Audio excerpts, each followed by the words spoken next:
G20 बैठक के लिए प्रधानमंत्री नरेंद्र मोदी बाली में अपने 45 घंटे के दौरे के दौरान 20 कार्यक्रमों में हिस्सा लेंगे। इस दौरान वो 10 से ज्यादा दूसरे देशों के नेताओं से मुलाकात करेंगे। बाली शिखर सम्मेलन के लिए रवाना होने से पहले पीएम मोदी ने कहा कि वो समिट में वैश्विक चिंता के प्रमुख मुद्दों जैसे वैश्विक विकास, खाद्य और ऊर्जा सुरक्षा जैसे विषयों को उठाएंगे। पीएम मोदी ने ये भी कहा कि G20 शिखर सम्मेलन में साथी देशों के साथ बातचीत के दौरान वो भारत की उपलब्धियों और वैश्विक चुनौतियों का सामूहिक रूप से समाधान करने के लिए देश की अटूट प्रतिबद्धता को बताएंगे। भारत आधिकारिक तौर पर 1 दिसंबर 2022 से G20 की अध्यक्षता ग्रहण करेगा। पीएम ने कहा कि मैं अगले साल G20 शिखर सम्मेलन में साथी सदस्यों को भारत आने का व्यक्तिगत निमंत्रण दूंगा। पीएम मोदी ने कहा कि भारत के लिए G20 की अध्यक्षता करना एक गौरव का क्षण होगा। उन्होंने आगे कहा कि भारत में G20 सम्मेलन वसुदेव कुटुंबकम या एक धरती एक परिवार एक भविष्य थीम पर ही आयोजित होगा। भारतीय विदेश मंत्रालय के मुताबिक मोदी ब्रिटिश पीएम ऋषि सुनक और फ्रांस के राष्ट्रपति इमैनुअल मैक्रों के साथ बैठक करेंगे। इस दौरान मोदी ब्रिटिश पीएम सुनक से दोनों देशों के बीच होने वाली फ्री ट्रेड एग्रीमेंट यानी FTA को लेकर बातचीत करेंगे। इस मुलाकात में बायलैटरल रिलेशंस को लेकर तय रोड मैप 2030 पर बड़ा फैसला लिया जा सकता है।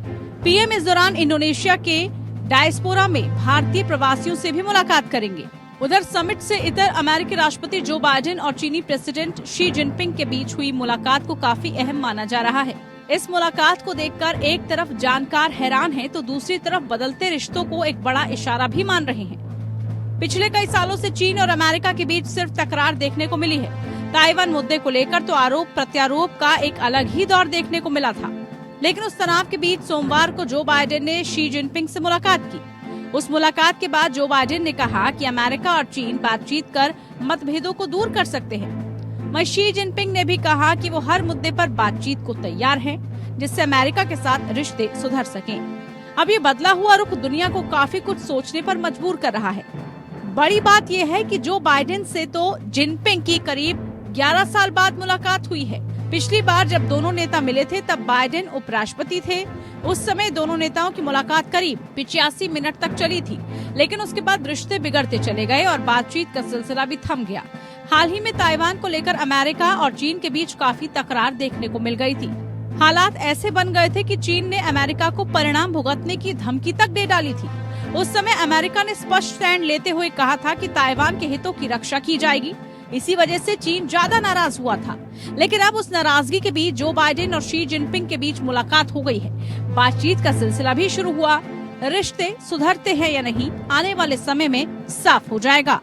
ब्रिटिश प्रधानमंत्री ऋषि सुनक अंतर्राष्ट्रीय आर्थिक अस्थिरता और वैश्विक महंगाई का मुद्दा उठाएंगे। वो इसके लिए समन्वित वैश्विक कार्रवाई के लिए सभी साथी नेताओं से चर्चा भी करेंगे। सुनक रूस के गैस आवंटन पर रोक का मामला भी बैठक में रखेंगे।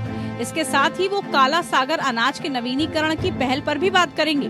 रूसी राष्ट्रपति व्लादिमीर पुतिन ने अपनी हत्या का डर बताते हुए G20 समिट में शामिल नहीं होने का फैसला लिया है। पुतिन के सलाहकार रह चुके सरगोई मार्कोव ने G20 सम्मेलन में पुतिन के न जाने की 3 प्रमुख वजहें बताई हैं। सरगेई मार्कोव ने G20 में जाने पर पुतिन के साथ 3 साजिशों की आशंका जाहिर करते हुए अमेरिका, ब्रिटेन और यूक्रेन को घेरा है।